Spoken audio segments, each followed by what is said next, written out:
जी बेटा, lecture number 58 हमारा चल रहा था। उसके 2 पार्ट्स हम कर चुके हैं कल तक, और लेकिन ये मुकम्मल नहीं हुआ था, तो ये लेक्चर 58 का 3rd पार्ट है। ठीक है, तो लेक्चर, ताकि स्वैप का टॉपिक एक ही लेक्चर के नंबर के नीचे आ जाए, तो लेक्चर नंबर 58 हमने लेक्चर नंबर 58 पार्ट 3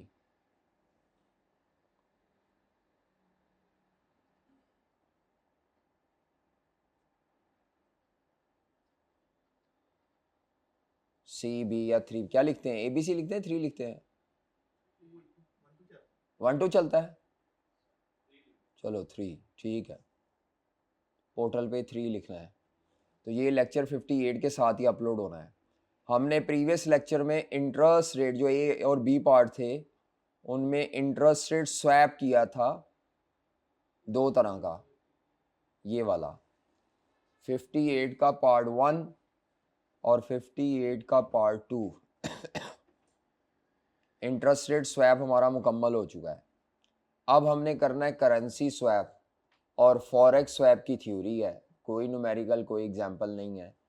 तो चले आते हैं पहले करेंसी स्वैप की तरफ। उसका भी अच्छा सवाल नहीं, ICAP की किताब में मैं ACCA का कराने लगा हूँ, लेकिन मुश्किल नहीं है। करेंसी स्वैप क्या होता है, मैंने कल भी लिखवाया था कि इसमें 2 डिफरेंट करेंसी के लोन होते हैं। तो 2 पार्टीज आपस में 2 डिफरेंट करेंसी के लोन को एक्सचेंज करती हैं ताकि वो अपनी इंटरेस्ट कॉस्ट को सेव कर सकें। प्रिंसिपल अमाउंट भी एक्सचेंज करती हैं और इंटरेस्ट पेमेंट भी एक्सचेंज करती हैं। तो करेंसी स्वैप एक ऐसा ओवर द काउंटर अरेंजमेंट है जो 2 डिफरेंट कंपनीज करेंगी। दोनों की जो करेंसी होगी वो सेम नहीं होगी, और दोनों पार्टीज लोन की प्रिंसिपल अमाउंट भी स्वैप करेंगी और इंटरेस्ट कमिटमेंट्स भी स्वैप करेंगे, इंटरेस्ट पेमेंट्स। जो कल हमने इंटरेस्ट रेट स्वैप पढ़ा था 58 लेक्चर 1 और 2 में, उसमें सिर्फ इंटरेस्ट पेमेंट स्वैप हो रही थी। Principal amount was not important, बल्कि प्रिंसिपल को तो मैं वैसे ही इग्नोर कर रहा था। हम जवाब किस में निकाल रहे थे, परसेंटेजेस में। ठीक है, यहाँ अमाउंट और परसेंटेज दोनों लेके चलेंगे।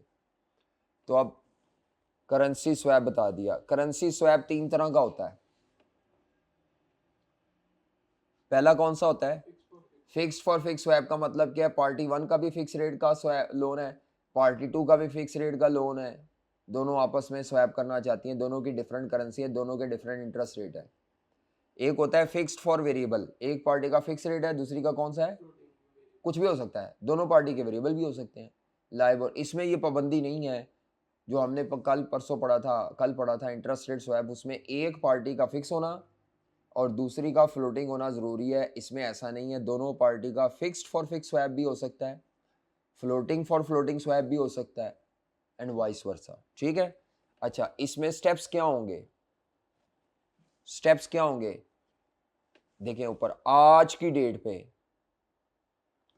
ये है हर साल, और ये आखिरी साल, ये आखिरी साल, इसकी तकरीबन 50% तो कॉपी है।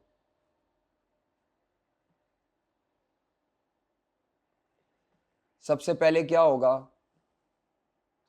हर पार्टी, 2 पार्टियां हैं, ठीक है, हर पार्टी अपनी लोकल करेंसी में लोन लेगी आज, लेकिन उसको ज़रूरत लोकल करेंसी की नहीं है। मिसाल के तौर पर एक पाकिस्तानी कंपनी है और एक अमेरिकन कंपनी है, इसको डॉलर की ज़रूरत है इन्वेस्टमेंट करने के लिए, और जो अमेरिकन कंपनी है वो पाकिस्तान में आके कोई काम करना चाह रही है, इसको PKR की ज़रूरत है। लेकिन पाकिस्तानी कंपनी डॉलर में लोन नहीं लेगी और USA की कंपनी PKR का लोन नहीं लेगी। ये क्या करेंगे, अपनी अपनी होम करेंसी में लोन लेके बाद में स्वैप कर लेंगे। तो सबसे पहले क्या करना है, हर कंपनी ने अपनी लोकल करेंसी में बोरिंग करनी है, चाहिए इनको कौन सी करेंसी है, तो ये स्वैप के बाद वहां पे पहुंच जाएंगे, लेकिन डायरेक्टली इन्होंने वो नहीं लेना, हाँ वही बीच से उठ जाना है, ठीक है। यानी दोनों कंपनीज अपनी लोकल करेंसी में लोन लेंगी। लोकल करेंसी में लोन लेने का इनको एडवांटेज क्या होगा, वो जो एक्सचेंज रेट की फ्लक्चुएशन होती है वो इन्हें फेस नहीं करनी पड़ेगी, क्योंकि लोकल लोन में तो होता ही मसला कोई नहीं, ठीक है। अच्छा आगे, दोनों पार्टीज जो लोन की अमाउंट है वो अमाउंट एक दूसरे को फॉरवर्ड कर देंगी कि भाई तुम्हें जो डॉलर चाहिए थे मुझसे ले लो और मुझे जो पाक रुपी चाहिए थे मुझे दे दो। आज की डेट पे प्रिंसिपल अमाउंट स्वैप होगी। ये पीकेआर का लोन लेगा, ये डॉलर का लोन लेगा, इसके बाद क्या करेगा, इसको ये पीकेआर दे देगा, ये इसको डॉलर की अमाउंट दे देगा, लोन की फुल अमाउंट, प्रिंसिपल अमाउंट दे देगा। करना क्या है उन्होंने फिर, वो प्रिंसिपल अमाउंट का जो उन्होंने इन्वेस्टमेंट करनी थी, ये करना था, वो करना था, वो पूरी करेंगे अपनी ज़रूरत। आगे इसके बाद क्या होगा, ये तो उसी वक्त हो गया। जिस डेट को लोन लेते हैं उस दिन इंटरेस्ट नहीं देते, इंटरेस्ट 6 माह बाद देते हैं या साल के एंड पे। तो मैंने एज्यूम किया है हर साल के एंड पे इंटरेस्ट पेमेंट्स होंगी। मैंने क्या एज्यूम किया है, हर साल के एंड पे होगी। अगर वो कहते हैं हर 6 माह बाद इंटरेस्ट पेमेंट होनी है, तो ये 6 माह बाद की फ्रीक्वेंसी पे आ जाएगा, आना यही है। तो हर साल के एंड पे क्या होगा, हर साल के एंड पे क्या होगा, जो पाकिस्तानी कंपनी है ना वो पीकेआर का इंटरेस्ट पे करेगी जिस बैंक से लोन लिया हुआ है। अमेरिकन कंपनी डॉलर का इंटरेस्ट पे करेगी अपनी होम करेंसी का।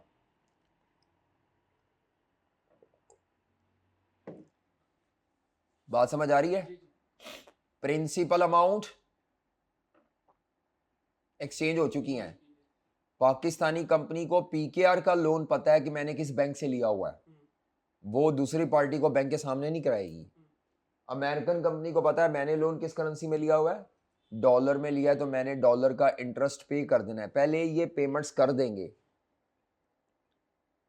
इसके बाद ये एक दूसरे से रिकवरी करेंगे, स्वैप ऑफ इंटरेस्ट। यानी ये कहेगा भाई मैंने जो पीकेआर का इंटरेस्ट पे किया है आप मुझे पीकेआर की इंटरेस्ट कंपनसेशन दे दें, मैं आपको क्या दे देता हूँ, डॉलर की जितना आपने पे किया है मैं आपको दे देता हूँ। समझ आ रही है। यानी यहां एक्सचेंज रेट रिस्क आएगा थोड़ा सा, क्योंकि अब इन्होंने फॉरेन करेंसी में इंटरेस्ट एक दूसरे को देना है, थोड़ा सा एक्सचेंज रेट रिस्क आएगा यहां पे। क्यों, इसने अपनी होम करेंसी में दिया था लेकिन उसको क्या पे कर रहा है ये अब, डॉलर का इंटरेस्ट। तो डॉलर खरीद के देगा ना बाजार से, तो ये एक्सचेंज रेट रिस्क थोड़ा सा आ जाएगा, दोनों के लिए आएगा। तो ये टॉपिक असल में एक्सचेंज रेट रिस्क को ख़त्म नहीं कर रहा, वो रहेगा, हाँ इंटरेस्ट कॉस्ट को कम करेगा। वो फिर मैं बाद में डिसएडवांटेजेस में जाके बताऊंगा कि कई दफ़ा ऐसे होता है कि आप जितना इंटरेस्ट बचाना चाह रहे हो उतना इंटरेस्ट नहीं बचता, और जितना यहाँ एक्सचेंज रेट रिस्क पड़ जाता है। ये नुकसान है, इसकी लिमिटेशन है। मेरी बात समझ आ रही है। इसने पीकेआर का इंटरेस्ट पे करके उससे पीकेआर रिकवर करना है, लेकिन वो तो अमेरिकन कंपनी है, उसके पास तो पीकेआर नहीं होते। वो पीकेआर के इंटरेस्ट पे करने के लिए मार्केट से पीकेआर खरीदेंगे और आपको दे देंगे। आप मार्केट से क्या खरीदेंगे, और उसको दे देंगे। ये काम हर साल होगा। मसलन स्वैप 5 साल के लिए हुआ है, 5 सालों में 5 बार होगा जी 5 साल के लिए हुआ है, तो जीरो वाली डेट पे तो ये इंटरेस्ट एक्सचेंज ही होंगे। ईयर 1 के एंड पे, 2 के एंड पे, 3 के एंड पे, 4 के एंड तक ये हो गया। 5वें साल का ये बता रहा हूँ, वैसे तो 5वां उसमें भी जा सकता है। तो 5वें साल में क्या होगा, वही काम, आधा काम तो वही है, ये यहाँ तक तो वही ऊपर वाला। 5वें साल भी क्या होगा, एक्चुअल इंटरेस्ट पेमेंट होगी, फिर आपस में इंटरेस्ट की स्वैप होगी। अब उसके बाद आखिरी साल में जब लोन की रीपेमेंट की डेट आएगी आखिरी साल, उसमें फिर ये क्या करेंगे, जो प्रिंसिपल अमाउंट स्वैप की थी वो स्वैप बैक होंगी। प्रिंसिपल अमाउंट आखिरी साल में क्या होंगी, जब स्वैप बैक हो गई तो क्या हुआ, पाकिस्तानी कंपनी के हाथ में दोबारा पीकेआर आ गए और यूएस कंपनी के हाथ में दोबारा डॉलर आ गया। ये फिर अब क्या कर देंगे, अपने अपने बैंक को, अपने अपने रिस्पेक्टिव बैंक को जिससे उन्होंने लिया हुआ था लोकल करेंसी में लोन,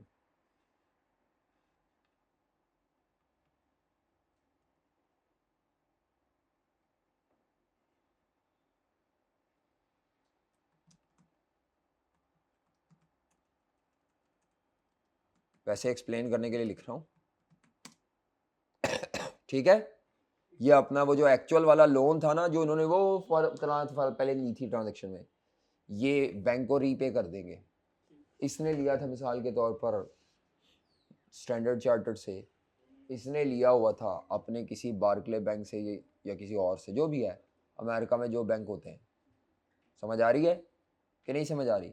इसके बाद हमने, ये हमारा आंसर होगा, ये तो प्लस माइनस करके आना है बस, कि हमने आखिर में क्या कैलकुलेट करके दिखा देनी है, इफेक्टिव। अगर ये अपनी फॉरेन करेंसी में लोन लेते जो उनको ज़रूरत थी तो वो कॉस्ट ज़्यादा होगी। इस रास्ते से फॉरेन करेंसी का लोन यूज़ करके ये करेंगे तो ये कॉस्ट क्या बनेगी। ये हमारा आंसर है, ये कोई स्टेप नहीं है, ये तो बस मैंने कहा प्लस माइनस करके ना नेट आउटकम निकालना है। ये एक्चुअली क्या है, नेट आउटकम निकालना है, बस ख़त्म हो गया ये स्वैप। आ जाए जी, ये एग्जाम्पल करनी है, एग्जाम्पल 17।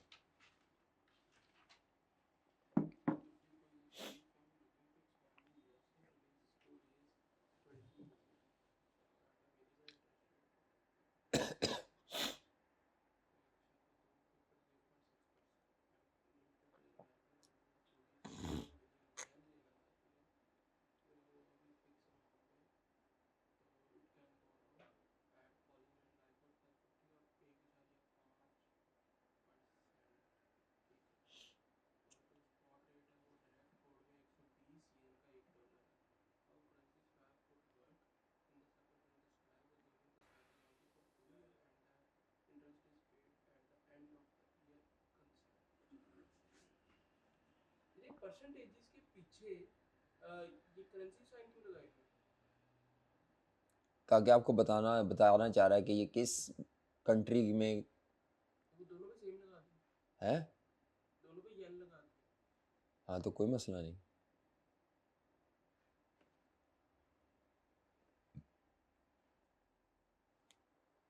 दोनों पे येन लगा दिया तो कोई मसला नहीं।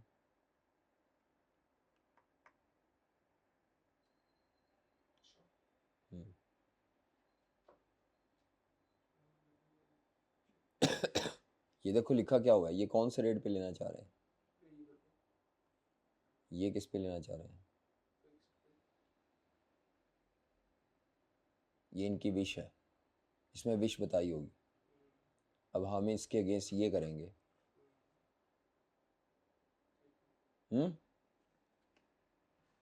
जरूरी थोड़ी है कि साइन। चलो हाँ जी, आ जाए। वो क्या कहता है क्वेश्चन में, एक डब्ल्यू कंपनी है जो डब्ल्यू जापानीज कंपनी है। Japanese company means Japanese yen इनकी होम करेंसी है, और ये यूएसए में एक्सपेंशन चाह रहे हैं 20 मिलियन डॉलर फॉरेन करेंसी है इनके लिए, और ये वेरिएबल इंटरेस्ट रेट पे लेना चाह रहे हैं। तो इनके पास ये है, यानी इनकी ख्वाहिश है लाइबोर प्लस 60 बेसिस पॉइंट पे अगर ये डॉलर का ले लें तो ले सकते हैं, लेकिन ये इनको महंगा पड़ेगा अगर स्वैप ना किया जाए।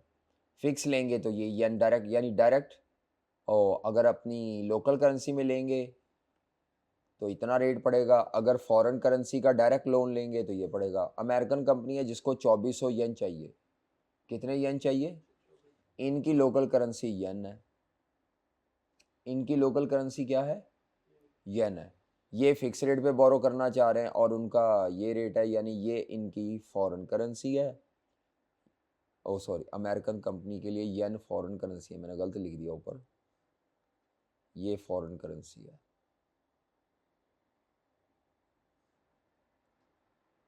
और अमेरिकन कंपनी के लिए जो डॉलर है वो लोकल है। ठीक है। अच्छा, स्पॉट रेट ये दिया है, ये क्यों दिया है? ताकि आप इन दोनों अमाउंट्स को अगर कन्वर्ट करके देखें तो ये सेम बनेंगी। क्या बनेगी? सेम बनेगी। ठीक है, दोनों अमाउंट्स को कन्वर्ट करके देखें तो सेम बनेगी। जैसे ये देखें, 20 मिलियन डॉलर है, 20 मिलियन डॉलर है, तो ये जो रेट है इससे आप कन्वर्ट करें 20 इंटू 120 करें, देखिए आता है वो 2400 आता है, बट ठीक है। या 2400 डिवाइडेड बाई 120 कर लो तब भी वो आ जाएगा। वो अमाउंट कॉमन अमाउंट के लिए होता है। अगर ये अमाउंट में डिफरेंशियल हो तो फिर आप इसमें से कोई भी कॉमन अमाउंट पिक कर लें जो कम अमाउंट है। वैसे होता नहीं ऐसे कभी। कहता है show how the currency swap would work in circumstances describe above assuming swap is only for 2 year. आपने 2 साल की कैलकुलेशंस करनी है और इंटरेस्ट हर साल के एंड पे किया जाएगा। इंटरेस्ट कब पे किया जाएगा? चलो आ जाओ जनाब। अब हम यहाँ पे क्या करना चाह रहे हैं, हमने कहा था इसका सोल्यूशन अब टेबल फॉर्म में होगा।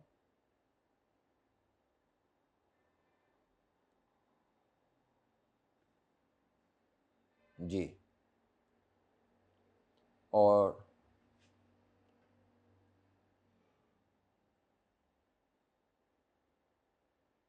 हेडिंग हम देंगे effective interest cost of currency swap.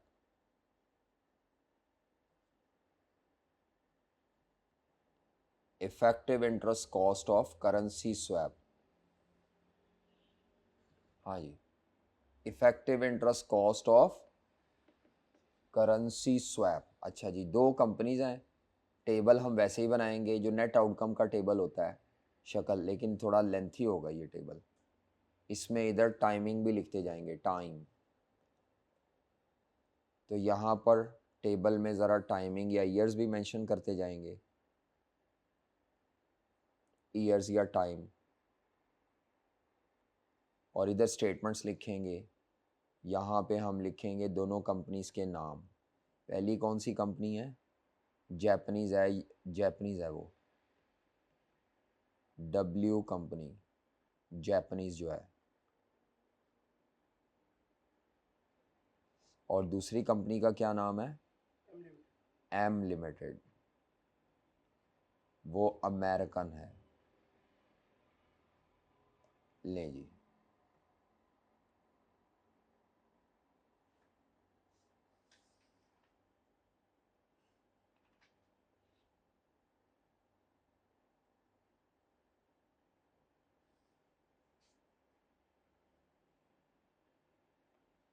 ये नेट आउटकम वाला ही टेबल है, परसेंटेजेस में ही बनाना है, लेकिन साथ अमाउंट्स भी लिखनी है अब, इसीलिए थोड़ा सा चौड़ा बना रहा हूँ। आ जाए आज की डेट पे। आज की डेट पे क्या करना था? आज की डेट पे क्या क्या काम होने थे? मैंने कहा था हर कंपनी अपने लोकल करेंसी में बोरिंग करेगी। हर कंपनी अपनी लोकल करेंसी में बोरिंग करेगी। तो एक्चुअल बोरिंग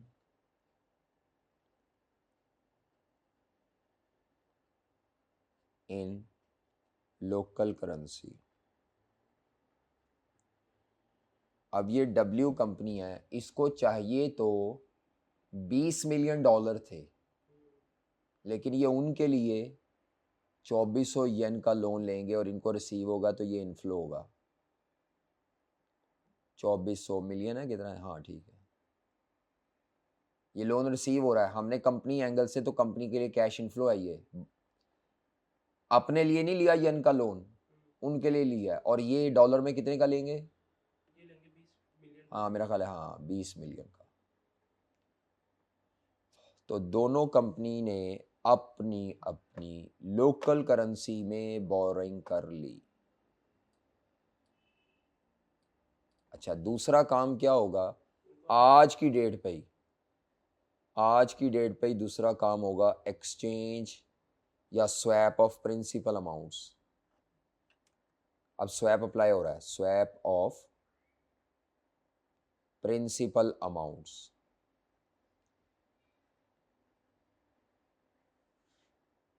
हाँ जी, अब ये स्वैप कैसे होगा? उधर 20 चला जाएगा तो हाँ जी, तो transfer of yen to M limited, तो ये येन उसको दे देगा, माइनस ये यहाँ इसको लिख लेगा येन। उसके बाद transfer of dollar to W को, ये डॉलर दे देगा उसको। अब ये कुछ भी नहीं है, बस वो स्टेप्स की एप्लीकेशन हो रही है। और क्या है, अब अगर मैं यहाँ तक नेट इसको करूँ, नेट करूं तो ये 2400 से 2400 कैंसिल हो गए, ਇਹਦੀ जेब च आ गया 20 मिलियन और उसकी जेब में क्या आ गया 2400 मिलियन। ठीक है, अब ये पैसा यूज़ करते रहेंगे, अगले 2 साल तक इन्होंने यूज़ करना है। लेकिन अब 2 साल तो नहीं, हम तो पहले साल के एंड पे इंटरेस्ट की पेमेंट्स भी एक्सचेंज करेंगे और दूसरे साल के, तो ये 9 मुकम्मल हो गया। अब आप लिखेंगे end of first year, end of, अच्छा यहाँ पे सॉरी मुझे लिख लेना चाहिए था कि इन्होंने 2400 का जो लोन लेना है डब्ल्यू कंपनी ने, किस रेट पे मिलेगा। हाँ वो मुझे लिख लेना चाहिए था ताकि बाद में मैं रेट पे ना खपूँ। और ये जो 20 मिलियन का लोन लेंगे, ये L plus 0.5%। हाँ जी, एल प्लस 0.5%। नहीं, ठहर जो, मैंने इस सवाल में कुछ काटा है, डिलीट हो गया मेरा ख्याल है, नहीं तो ये क्लियर मेंशन ही नहीं है यहाँ। एक मिनट ठहर जो, एग्जाम्पल में को गलती लग रही है मुझे, ये वाली एग्जाम्पल है शायद, हाँ अच्छा ये क्या करना चाह रही थी, वेरिएबल पे जाना चाह रही थी, तो ये फिक्स से वेरिएबल पे जाएगी। अच्छा हाँ, तो हाँ ठीक है, सही है, ये फिक्स से और वो वेरिएबल से फिक्स पे आएगी, तो ठीक है सही है। लाइबोर, अभी ये सिर्फ लिखा है, लिया नहीं इंटरेस्ट, ठीक है आगे चले। हाँ जी, end of year 1, end of year 1 जी, एंड ऑफ ईयर 1 पर क्या होगा, हर पार्टी एक्चुअल इंटरेस्ट पेमेंट करेगी, actual interest payment in local currency to their respective banks, अपने अपने रिस्पेक्टिव बैंक को लोकल करेंसी में इंटरेस्ट पे कर देंगे। तो अब आप निकालें, कैलकुलेटर पे ही निकालना है ये, मैं चलो यहाँ पे निकाल लेता हूँ कि इसने 2400 येन पे 1.2% जो देना है, 28.8 बनता है लेकिन वो ढूंढ रहा है। कोई मसला नहीं, क्या आता है ये 28.8। हाँ मुझे यार ये बड़ा मसला है, आप गलतियाँ कर देते हैं फिर हम कल की तरह खपते रहेंगे। तो मैं भी चेक करूँगा आज, हमारे पास टाइम लिमिटेड है। 2400 दो दफ़ा कैलकुलेशन चेक किया करो, इतमाद ना करें अपने ऊपर, आपसे गलतियाँ हो जाती हैं। 28.8 मिलियन येन का इंटरेस्ट इसने पे कर दिया टू जापानीज लोन के ऊपर, येन के लोन पर, और ये 20 मिलियन डॉलर का जो लोन है उसको मल्टीप्लाई करेंगे लाइबोर प्लस, अब यहाँ पे लाइबोर की कोई रकम एज्यूम करोगे तो ज़रा ये जल्दी हो जाएगा, नहीं तो अगर कोई बच्चा लाइबोर एज्यूम नहीं भी करता तो कोई मसला नहीं, 20 मिलियन का 0.50% करो तो ये आ जाएगा लाइबोर प्लस, हाँ जी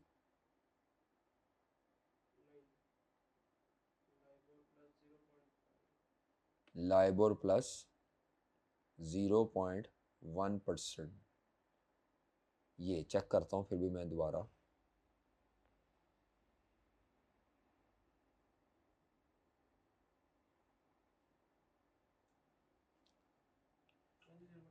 है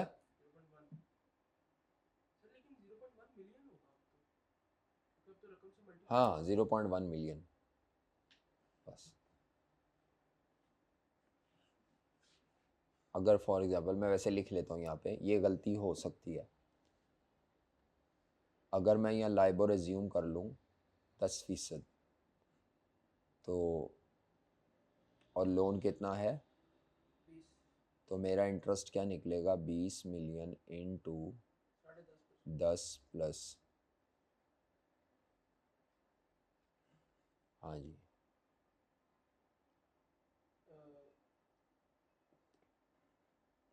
2 मिलियन जमा,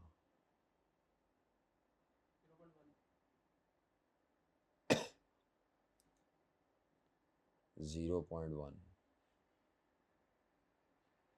1 मिलियन, ठीक है, 2.1, इसका मतलब है ये 20 मिलियन इससे मल्टीप्लाई हो रहा है, तो फिर यहाँ पे 20 मिलियन एल नहीं आना चाहिए? क्या कहते हो? अगर अमाउंट में कन्वर्ट करना तो फिर वो भी 20 एल होगा। हाँ 20 एल होगा ना, नहीं तो खाली एल लिखने से तो वो तो 0.10 जमा हो जाएगा। हाँ जी। ये असल में से गलती ये है कि ये मैंने एल लिखा है, इसको 20 एल करेंगे, तो बेहतर तो होगा कि आप वहाँ पे कोई लाइब्रेरी रिज्यूम करके ज़िंदगी आसान बना लो। सर जो परसेंटेजेस में कर ली मैंने वो 1.2% ही लिख दिया, वो एल प्लस 0.5% ही लिख दिया। क्या चीज़? यानी मैंने लिखा है कि वो 28.8 की जगह 1.2% यन देगा वो, हाँ और वो एल प्लस 0.5। हाँ, परसेंटेज में कर लो, ज़िंदगी आसान है, वाकई सही कह रहे हो। हमने क्योंकि इफेक्टिव इंटरेस्ट कॉस्ट जो है वो परसेंटेज में निकालनी है, सॉरी, ठीक है, वो बेहतर है, वो सही है, जल्दी हो जाएगा वो। ऐसे खप खाना पै जाना है, फिर अज्यूम करना पड़ेगा, वो तरीका गलत नहीं है लेकिन बाकी वो लंबा बहुत हो जाना है। मैंने वो 28.8 मिलियन की जगह ये क्या पे कर देगा अपने? 1.2% यन। हाँ, ये पे कर देगा 1.2% का इंटरेस्ट, और ये क्या पे कर देगा? LIBOR plus 0. अब ये जितना भी इंटरेस्ट, अब इसमें अमाउंट्स की टेंशन नहीं रहेगी। हाँ सही है, एक्चुअल इंटरेस्ट पेमेंट परसेंटेज में ही ले लो, ज़िंदगी वैसे अमाउंट में आ सकती है लेकिन वो कैलकुलेशन ऐसे ही अपने लिए कॉम्पे आपको लाइबर भी एज्यूम करना है, जैसे अभी मैं गलती कर गया था, गलती बढ़ जाए। अच्छा, actual interest payment in local currency, तो मैं क्या कह रहा हूँ, ये आसान तरीका है, परसेंटेज में कर ले। अब इसका स्वैप होगा, swap of interest payments. Liber उसको बताना चाहिए था ना, नहीं बताया तो चलो हम परसेंटेज में गेम खेलते रहते हैं, लाइबर की जगह एल लिखते जा रहे हैं जी। स्वैप ऑफ इंटरेस्ट पेमेंट होगी तो ट्रांसफ़र ऑफ, हाँ जी, transfer of fix rate from, कौन किसको देगा fix rate? M limited to W, यानी ये पे करेगा और वो रिकवर कर लेगा ये। अब ये इसके बाद ट्रांसफ़र ऑफ फ्लोटिंग रेट, वो किससे होगा? From W two M,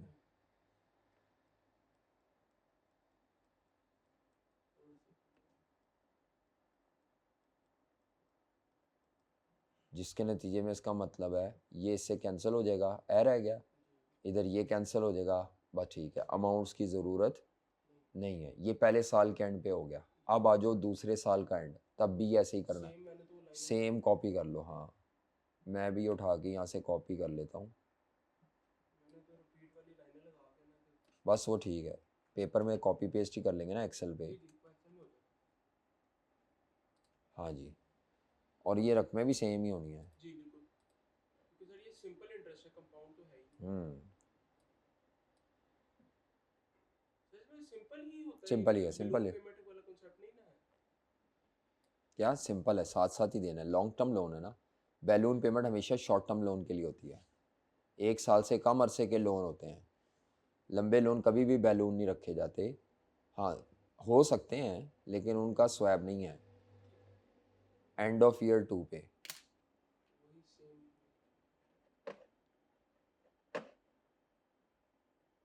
mouse किधर है? हाँ, ये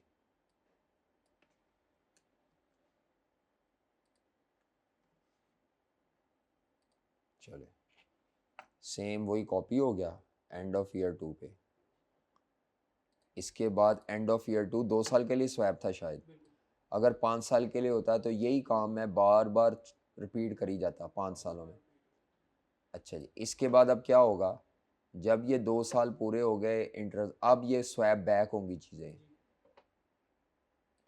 अब चीज़ें स्वैप बैक होंगी, इंटरेस्ट पेमेंट्स तो स्वैप बैक नहीं होंगी, प्रिंसिपल्स अमाउंट स्वैप बैक होंगी। तो आखिरी साल में मैंने कहा था क्या होगा, आखिरी साल में हमने कहा था पहले एक्चुअल इंटरेस्ट होगा, ठीक है, ये हो गया, अब swap back of principal amount होगी जनाब, क्या होगी? स्वैप बैक ऑफ प्रिंसिपल, हाँ, जितनी स्वैप हुई थी उसी को वापस स्वैप बैक कर ले, उसका 2400 माइनस हो जाएगा तो उससे। Swap back. आखिरी साल में, एंड ऑफ ईयर 2 में। एक काम ये हुआ, दूसरा ये हुआ, तीसरा swap back of principal amount.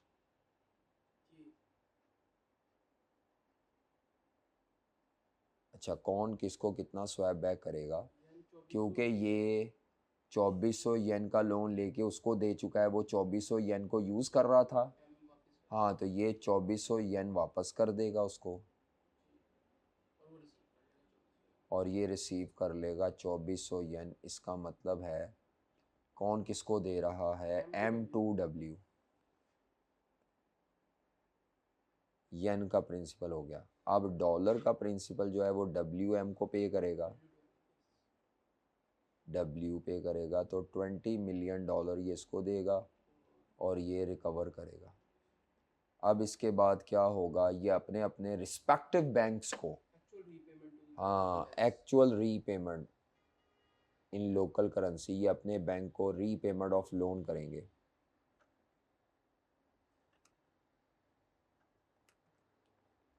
Repayment of loan in local currency तो देयर रिस्पेक्टिव, अपने अपने बैंक्स को लोन इतना लंबा नहीं लिखते, आप शॉर्ट लिखेंगे बस, रीपेमेंट ऑफ लोन। तो इसने क्योंकि 2400 येन का लोन लिया हुआ था, तो ये बैंक को 2400 येन वापस कर देगा कि भाई ये हमारा मकसद पूरा हो गया, 2 साल के लिए हमने लिया था। ये डॉलर का लोन वापस कर देगा। अब आपने यहाँ पे आंसर निकालना है, ये आपकी इफ़ेक्टिव इंटरेस्ट कॉस्ट होगी। इफ़ेक्टिव इंटरेस्ट कॉस्ट क्या होगी after swap, after currency swap. अब मैं तो चलता हूँ सब ऊपर से लेकर नीचे तक, जहाँ जहाँ कैंसिलेशन हो रही है वो करके जो बाकी बचेगा। लोन तो खास सारे कैंसिल कुंसल हो जाएंगे, पीछे सिर्फ इंटरेस्ट कॉस्ट बचेगी। तो इंटरेस्ट कॉस्ट ही हमारा जवाब है। तो लोन को चाहे आप ना भी चेक करें, इंटरेस्ट कॉस्ट को चेक करें। लोन तो ख़त्म हो गए, वापस हो गए सारे, प्रिंसिपल को चेक ना भी करें तो, क्योंकि प्रिंसिपल मैंने कहा था ये देखो ये प्लस का है, ये माइनस का है, कैंसिल हो गया। तो ये फिर उसके बाद यहाँ ये जो डॉलर था, ये डॉलर डॉलर से कैंसिल हो गया, इसीलिए ये अमाउंट्स तो ख़त्म हो जाएंगी, डॉलर शॉलर ये। अब आपने असल देखना है इंटरेस्ट का क्या हालात हैं। तो पहली बात है, इन्होंने 1.2 दिया, 1.2 वापस ले लिया, तो लाइबोर प्लस 0.5%, ठीक है। उसके बाद यहाँ पे भी 1.2, इस अब ये हम यहाँ पे 2 साल की क्यूमुलेटिव नहीं निकाल रहे, एनुअल निकाल रहे हैं।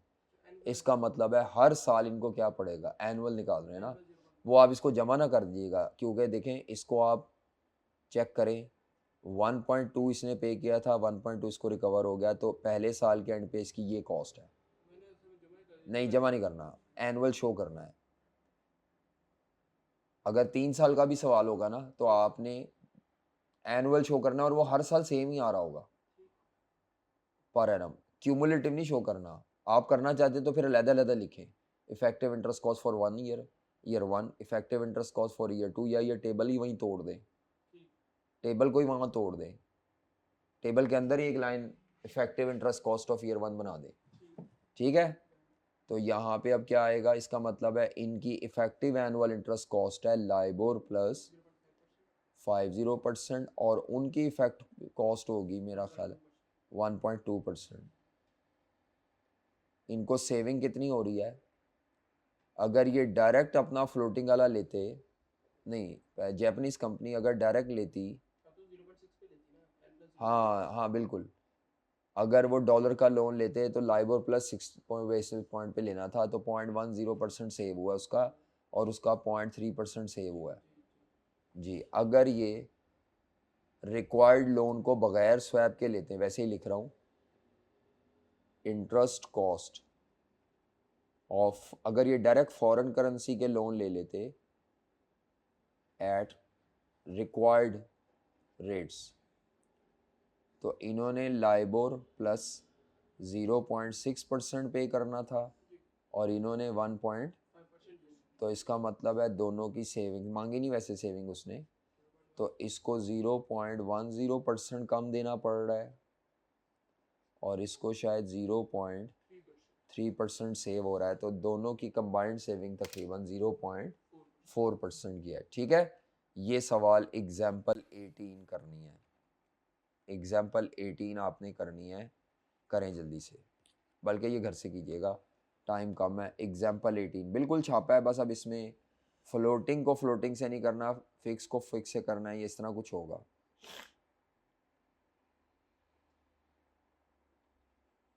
यहाँ पे इसमें लिखा हुआ था, मैंने रिमूव कर दिया, वैसे मैं देख लेता हूँ, ये लिखा हुआ, हाँ ये रिक्वायरमेंट है,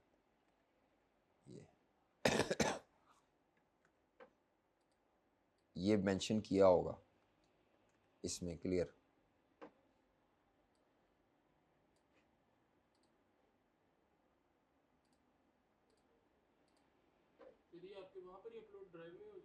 ये ड्राइव में अपलोड हो जाएगा जी। ये फिक्स फॉर फिक्स था, पिछले वाले में भी लिखा हुआ था, मैंने मेरा ख्याल है कॉपी करते हुए उसको चेंज किया है, मैंने कहा ज़्यादा सालों का कर लेते हैं, लेकिन वो डिलीट हो गया शायद। ये उसमें तो वैसे ये लिखा हुआ था वो क्या चाह रहे थे, ये रिक्वायरमेंट में ये ऐड कर लेते।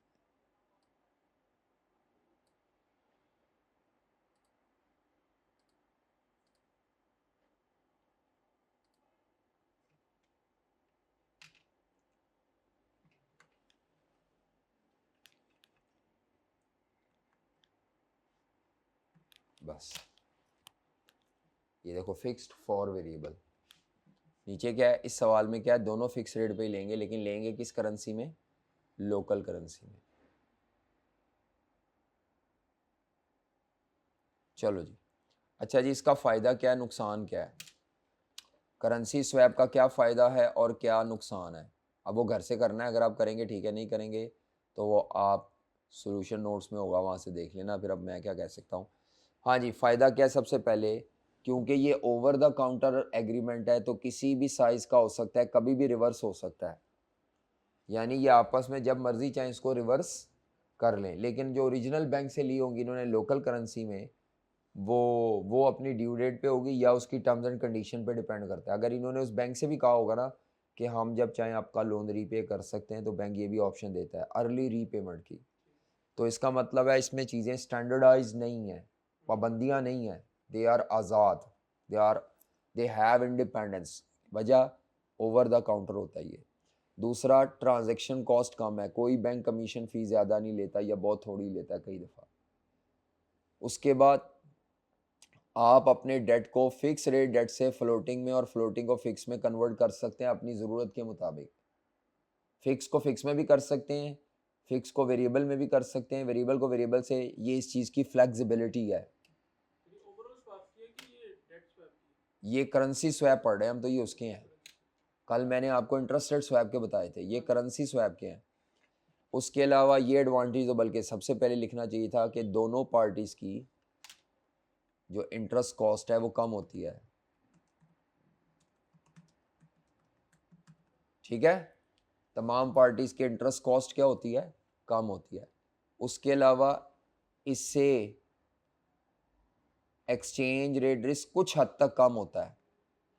क्या होता है, देखिए मिसाल के तौर पर अगर ये कंपनीज, मैं समझाता हूँ यहाँ से, अगर जापानीज कंपनी डॉलर में लोन लेती, किस में लेती, और फिर उन्हें डॉलर में इंटरेस्ट देना पड़ना था, 2 साल बाद डॉलर की रीपेमेंट भी करनी पड़नी थी। मेरी बात समझ आ रही है। अब हुआ क्या है, इन्होंने येन में लोन ले लिया है, बल्कि सॉरी अभी छोड़ दो, पहले यही, इन्होंने डॉलर में लोन लेना था, इनको डॉलर में ज़रूरत थी, डॉलर में लोन ले लिया। जब डॉलर पर लोन ले लिया, ठीक है, ये फॉरेन करेंसी में लोन ले चुके हैं, हर दफ़ा जब इंटरेस्ट की डेट आनी थी तो डॉलर का एक्सचेंज रेट फ्लक्चुएट करने की वजह से इंटरेस्ट पेमेंट पे भी एक्सचेंज रेट रिस्क है। और 5 साल बाद या 2 साल बाद जब प्रिंसिपल वापस करना है, तो प्रिंसिपल के लिए डॉलर हाथ में तो नहीं होंगे, वो तो इन्वेस्टेड थे, इनको निकाल के बिजनेस में से या कहीं से भी बाय करके फिर इन्हें पे करने पड़ने थे, क्योंकि डॉलर इनकी होम करेंसी नहीं है। क्या मेरी बात समझ आ रही है? वो डॉलर इनके किसी प्रोजेक्ट में कहीं ना कहीं लग गए, वो लगे हुए डॉलर तो इनके हाथ में नहीं होंगे। इसका मतलब है जब भी ये स्वैप के बगैर जाएंगे और डायरेक्ट फॉरेन करेंसी के लोन लेंगे तो इनको 2 दफ़ा एक्सचेंज रेट रिस्क फेस करना पड़ेगा। एक दफ़ा इंटरेस्ट की पेमेंट के लिए फॉरेन करेंसी में, दूसरी दफ़ा repayment of the loan of foreign currency. अब एक दफ़ा पड़ रहा है, वो कैसे? लोन इन्होंने लोकल करेंसी में लिया है, वापस भी इन्होंने क्या करनी है? लोकल करेंसी करनी है। हाँ, सिर्फ इंटरेस्ट पेमेंट इनको किस करेंसी में करनी पड़ रही है? फॉरेन करेंसी में। ये मैंने किया ना, यहाँ बताया था मैंने कि जब ये आपस में एक दूसरे को करेंगे तो इनको रिस्क जो पड़ेगा यहाँ पे, इंटरेस्ट पेमेंट के वक्त फॉरेन एक्सचेंज का रिस्क फेस करना पड़ेगा। जैपनीज कंपनी ने जैपनीज यूरो का इंटरेस्ट पे करके उससे रिकवर कर लेना है, तो डॉलर का जो पे करना है वो डॉलर खरीद के पे करेगा, डॉलर उसकी जेब में तो नहीं होंगे। मेरी बात समझ आ रही है? इसका मतलब है जब भी आप फॉरेन करेंसी का लोन लेते हैं तो आपको 2 times exchange rate risk face करना पड़ता है। एक, regular interest payment in foreign currency, दूसरा रीपेमेंट ऑफ द लोन। जब लोन ले रहे हैं तो रिस्क कभी नहीं है, वो तो आपको पैसे आ रहे हैं, आपको मसला नहीं है, और आपने उनको अपनी लोकल में कन्वर्ट भी नहीं करना। डॉलर आ रहे हैं, डॉलर इस्तेमाल हो रहे हैं, प्रोजेक्ट में लग गए। हर साल बाद जब आपने डॉलर का इंटरेस्ट पे करना है तब भी एक्सचेंज रेट रिस्क है। जब आपने प्रिंसिपल अमाउंट फॉरेन करेंसी की रीपे करनी है हमारी जापानीज कंपनी तब भी एक्सचेंज रेट रिस्क है। सेम काम उसके लिए भी, अमेरिकन के लिए। तो exchange rate risk up to some extent क्या हो रहा है, यानी 2 ट्रांजेक्शन पर एक्सचेंज रेट रिस्क की बजाय एक ट्रांजेक्शन पे एक्सचेंज रेट रिस्क आपको फेस करना पड़ा है, क्योंकि बोरिंग किस करेंसी में की है? Home currency. हम उसको भी तो वापस करेंगे, अमेरिकन कंपनी को भी डॉलर ही वापस करेंगे, तो बात तो फिर भी वही बनी। क्या चीज? जब हमने अपने बैंक को तो अपना वापस कर दिया येन, जो हमने लोकल लोन लिया था जापानीज कंपनी ने, लेकिन बाद में फिर हमने उससे वो येन यानी कि जो स्वैप बैक बेटा वो आपने इनकम भी तो कमाई होगी प्रोजेक्ट से, प्रोजेक्ट से इनकम भी तो आएगी। हो सकता है आपने वही बात इनकम कमा के आप दे दें। सर अगर हम कुछ भी ना करते तो भी तो इनकम तो कमाते हैं। हाँ ये भी है, लेकिन इसमें एक्सचेंज रेट रिस्क आपका इस लिहाज से भी कम हो गया ना कि आपने, अगर आपने बैंक से फॉरेन करेंसी बोरो की है तो वो बैंक से फॉरेन करेंसी बोरो करने में आपको एक्सचेंज रेट रिस्क है।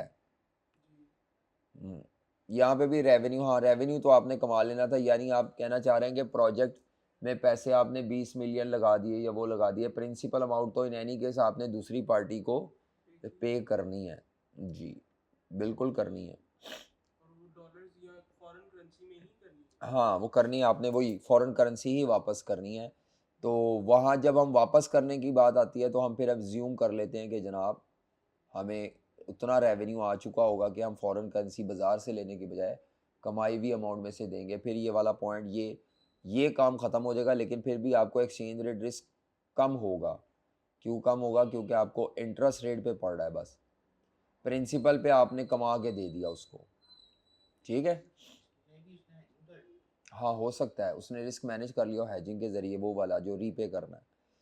फॉरेन करेंसी की हैजिंग भी तो लगा सकते हैं ना, इसके साथ कुछ भी हो सकता है। ये पॉइंट ऐसे इररेलेवेंट तो नहीं है, कहीं ना कहीं कोई ना कहीं इसकी एक्सप्लेनेशन होगी। नेक्स्ट आगे वो कहता है एक्सचेंज कंट्रोल्स को आप अवॉइड कर सकते हैं। एक्सचेंज कंट्रोल को अवॉइड करने का क्या मतलब है?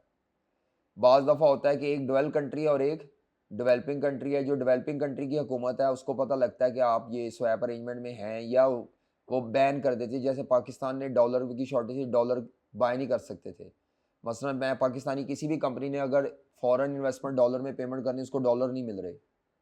अब गवर्नमेंट ने पाबंदी लगाई हुई है, एलसियां भी नहीं खुल रही, क्या करोगे? हाँ ये तो फिर जारी उस केस में फिर आप क्या करोगे? किसी उस कंपनी से जो डॉलर में लोन लेगी और आपको पैसे दे देगी, उसका फ़ायदा आपको क्या होगा? गवर्नमेंट की गवर्नमेंट को इस बात पे एतराज़ नहीं होगा कि आप किसी बाहर वाली कंपनी से या किसी पार्टी से पैसे मंगवा रहे हैं। और हमारे उनको दे रहे हैं वो हाँ, अपनी लोकल करेंसी देने में तो कोई मसला नहीं है। इसीलिए ये वाला पॉइंट भी ठीक है, ये भी ठीक है, ये भी ठीक है। इसकी थोड़ी एक्सप्लेनेशन पढ़नी पड़ेगी, अभी मेरे जेहन में नहीं है, शायद हो सकता है तो ये पॉइंट वैलिड ही। नेक्स्ट नुकसानात में क्या है? काउंटर पार्टी का डिफ़ॉल्ट रिस्क पाया जाता है। एक पार्टी अपनी कमिटमेंट ऑनर कर दे, दूसरी बैकआउट कर जाए। ना कर सके, ये रिस्क बहुत ज़्यादा है। उसके अलावा क्या होता है, जिन कंपनीज का फाइनेंस की फील्ड से कोई ताल्लुक नहीं, यानी उनकी कोर एक्टिविटीज़ में ये फाइनेंशियल पेमेंट्स, रिसीट्स और इंटरेस्ट ये वो ना हो, वो कई दफ़ा इस चीज़ को लगता है उनको कि यार हमारा ऐसे ही फाइनेंशियल रिस्क बढ़ रहा है, हम कौन सा स्पेकुलेटिव गेन के चक्करों में होते हैं। जैसे मैंने कहा था कि शायद आप इतनी इंटरेस्ट कॉस्ट ना कम कर पाएँ जितना आपका एक्सचेंज रेट का रिस्क बढ़ जाए। तो वो बाज़ कंपनी जो मैन्युफैक्चरिंग कंपनीज हैं, जिनको फाइनेंशियल साइड का या बैंक नहीं है, कोई फाइनेंशियल इंस्टीट्यूशन नहीं है, वो इस सर दर्द से टेंशन लेते हैं, यार ये क्या है, इतने तो हमारे पैसे शायद ना बचे जितनी टेंशन हम ले रहे हैं।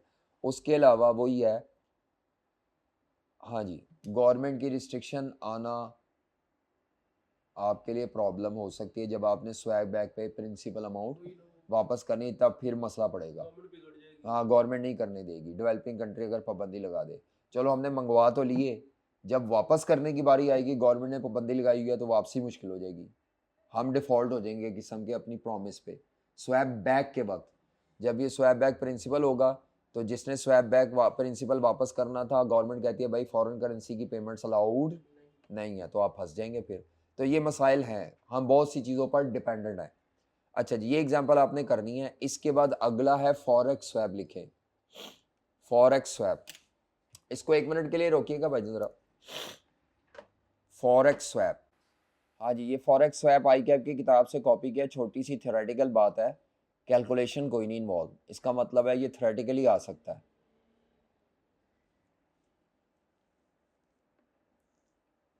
वो तो पहले उसने करेंसी स्वैप में और फॉरेक्स स्वैप में फ़र्क बताया हुआ है। इसमें इंटरेस्ट पेमेंट्स एक्सचेंज नहीं होती, सिर्फ प्रिंसिपल अमाउंट एक्सचेंज होती हैं।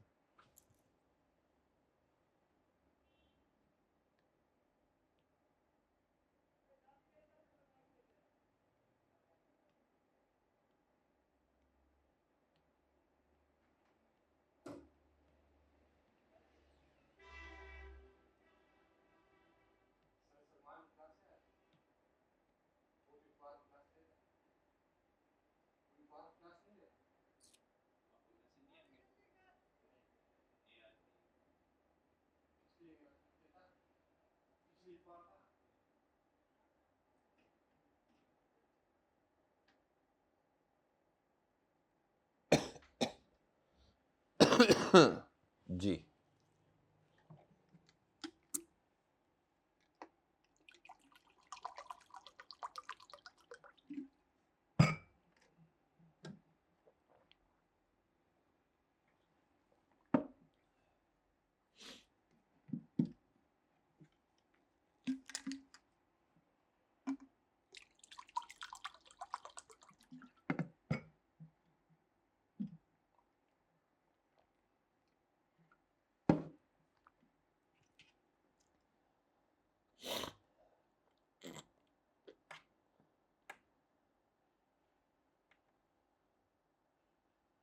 तो ये जो इसने ये इस लाइन के अंदर लिखा है कि the company might want to issue bonds to obtain a liability in the currency for the purpose of hedging its currency exposures।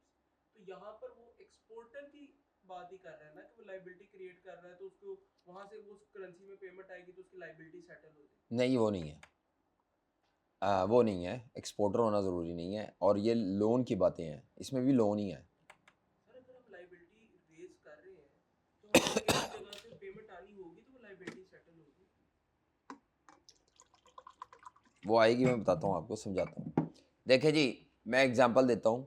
मिसाल के तौर पर एक यूएसए की कंपनी है, यूएसए की कंपनी की फॉरेक्स स्वैप की एग्जांपल दे रहा हूँ समझाने के लिए। ये ऊपर वाला सारी स्टोरी पढ़ने के लिए कहा था इन्हें। एक यूएसए की कंपनी है जिसकी लोकल करेंसी क्या होती है आप सबको पता है, यूएस डॉलर। उसको चाहिए फॉर एग्जांपल मलाइशियन रिंगिट।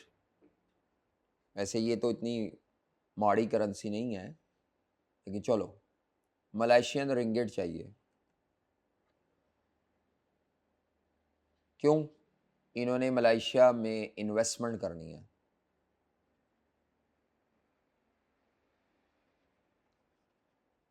उसके लिए पैसा चाहिए, पैसे के लिए ये किसी बैंक से लोन ले लें, बॉन्ड इशू कर दें रिंगिट के, इनको इन्वेस्टमेंट के लिए पैसे चाहिए। कहाँ इन्वेस्टमेंट करना चाहती है अमेरिकन कंपनी? मलेशिया में। उस इन्वेस्टमेंट को करने के लिए इन्हें क्या चाहिए? मलेशियन रिंगिट चाहिए। मलेशियन रिंगिट कहाँ से आएंगे? कहीं से भी बैंक से लोन ले लें, बॉन्ड इशू, उसने बॉन्ड लिखा हुआ है, मैं बॉन्ड नहीं फिक्स कर रहा बेटा, किसी भी सोर्स से लोन ले सकते हैं आप अगर आप लेना चाहें, लेकिन लेंगे किस करेंसी में? फॉरेन करेंसी में। ठीक है, एक तो तरीका ये है। इस तरीके में एक्सचेंज रेट रिस्क का सामना फौरन ही हो जाएगा आपका। ठीक है, दूसरा तरीका क्या है? दूसरा तरीका ये है कि ये क्या करें, ये डॉलर का बॉन्ड इशू करें। डॉलर का क्या करें? डॉलर इनकी कौन सी करेंसी है? लोकल करेंसी है। डॉलर का बॉन्ड इशू करके किसी पार्टी के साथ इस डॉलर को रिंगिड में स्वैप कर ले। यानी उस पार्टी से कहे भाई ये डॉलर ले लो, मुझे रिंगिड दे दो, लेकिन इस कंडीशन पे कि अगले 2 से 3 साल बाद तुम मुझे वापस डॉलर दोगे ताकि मैं अपना बॉन्ड सेटल कर सकूं, और मैं तुम्हें तुम्हारे क्या दे दूंगा वापस। इंटरेस्ट नहीं है एक्सचेंज हो रहे इसमें। समझ आ रही वजह? आपने डॉलर का लोन लिया हुआ है तो आप डॉलर का इंटरेस्ट दिए जाएंगे। इसमें इंटरेस्ट की अमाउंट से एक्सचेंज नहीं होती। अगर इंटरेस्ट भी कर दो ये करेंसी बन जाएगा। समझ आ रही है बात आपको? यानी एक यूएसए की कंपनी है, उसको रिंगिड में लोन चाहिए था, उसने रिंगिड में लोन लेने की बजाय डॉलर में लोन लेके, अब वो पार्टी ढूंढना काम है, कौन ढूंढ के देगा? बैंक ढूंढ के देगा या आपकी कोई सब्सिडरी है? ये एक अलग बहस है, लेकिन हमने कॉन्सेप्ट समझना है। आपने डॉलर में लोन ले लिया, बॉन्ड इशू करके लोन की अमाउंट उसको दे दी रिंगिट वाली पार्टी को। रिंगिट वाली पार्टी को से हमने क्या ले लिया, और मतलब हमने उसको डॉलर दे दिया, उसने हमें रिंगिट दे दिया, हमने रिंगिट लेके क्या कर ली? इन्वेस्टमेंट कर ली। अब ये बात का ख्याल रखना है कि अगर आपको वहां पे 500 मिलियन रिंगिट चाहिए, आपको कितने मिलियन रिंगिट चाहिए? 500 मिलियन रिंगिट चाहिए, रिंगिट। तो आप उस 500 मिलियन के रिंगिट के बदले इक्वलेंट डॉलर के बॉन्ड इशू करेंगे। मैं मिसाल के तौर पे कहता हूं 200 मिलियन डॉलर के बॉन्ड इशू करने पड़े, तो क्या रेट बना? हाँ जी, $1 2.5 रिंगिट का है ये रेट, और ये रेट लॉक होता है मेरा और उस पार्टी के दरमियान। जिस रेट पे स्वैप हुआ है इसी रेट पे स्वैप बैक होना है, ओपन मार्केट के रेट पे नहीं होना। ठीक है, यानी ये देखो ना, हमें 500 मिलियन रिंगिट चाहिए थे, तो हमने 500 मिलियन के रिंगिट के इक्विवेलेंट 200 मिलियन डॉलर, वो कहता है आप मुझे 200 मिलियन डॉलर दे दे, मैं कहता हूं तो मुझे 500 मिलियन रिंगिट दे दो, हमारा आपस का एक्सचेंज रेट क्या तय हो गया? 2.5 का। और हम ये कहते हैं कल को जब तुम्हें मैं रिंगिट वापस करूंगा और तुम मुझे डॉलर वापस करोगे तो एग्जैक्ट अमाउंट ही वापस होगी इसी रेट पे जिस पे हमने स्वैप किया, इसी रेट पे स्वैप बैक होगा, इतनी अमाउंट ही होगी। तो बस ठीक है, हो गया। उसके बाद क्या होगा? जितनी अरसे तक आपको पैसा चाहिए था रिंगिट आपने इस्तेमाल किया, उसने डॉलर इस्तेमाल किए, दोनों पार्टीज हैप्पी रही। 3 साल, 4 साल, 5 साल, 5 साल बाद वो हमें डॉलर दे देगा, हम क्या दे देंगे?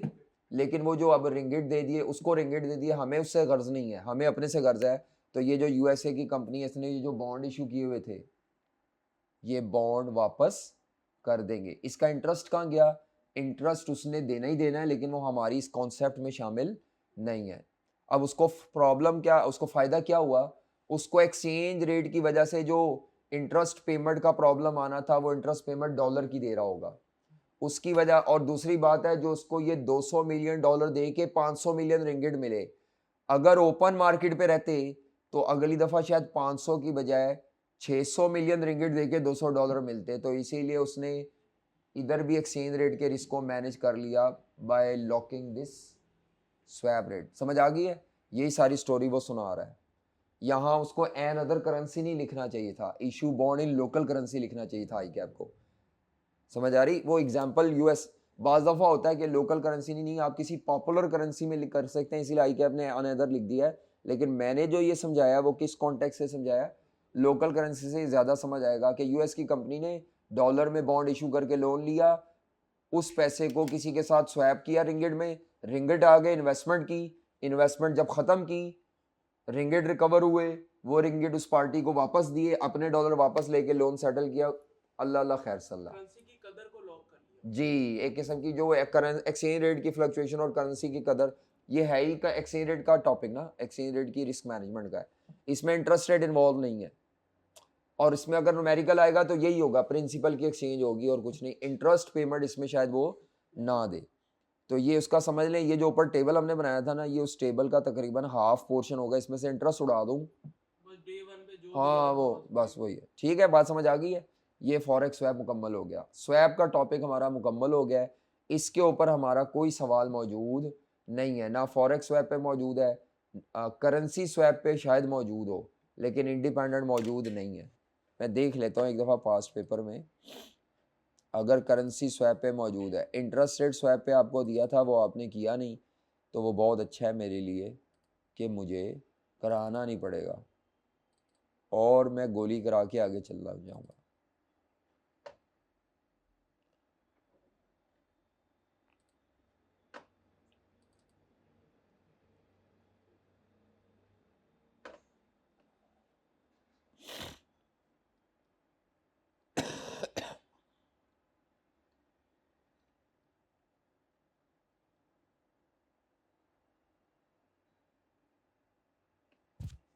ज़्यादा वैसे इंटरेस्ट रेट स्वैप ही आया हुआ है, बल्कि वो भी एक दो दफ़ा ही आया। हाँ ये भी देखें, इंटरेस्ट रेट स्वैप ही है। चलो ठीक है, नहीं नज़र आया। अगर हुआ, वैसे मेरे पास ना, अगर मुझे बाद में पता चला तो रिकॉर्डिंग मेरे पास अवेलेबल है। वैसे एक दफ़ा मैं डिटेल उसकी भी रिकॉर्डिंग अपलोड हो जाएगी, जो आपको होमवर्क दिया था और आपने नहीं किया। ठीक है, मैं तो कर दूंगा, मुझे तो शर्म आ ही जाती है, तानू कहानी चाहिए मुंडे हो। अच्छा चलो आ जाए नेक्स्ट, अगला। आप अब हमने शुरू करना है लीजिंग। ठीक है जी, चलें, ये मुकम्मल हो गया लेक्चर, इसको बंद कर दे भाईजान, ये वाइंड अप हो गया lecture. Lecture number 58 part 3 completed.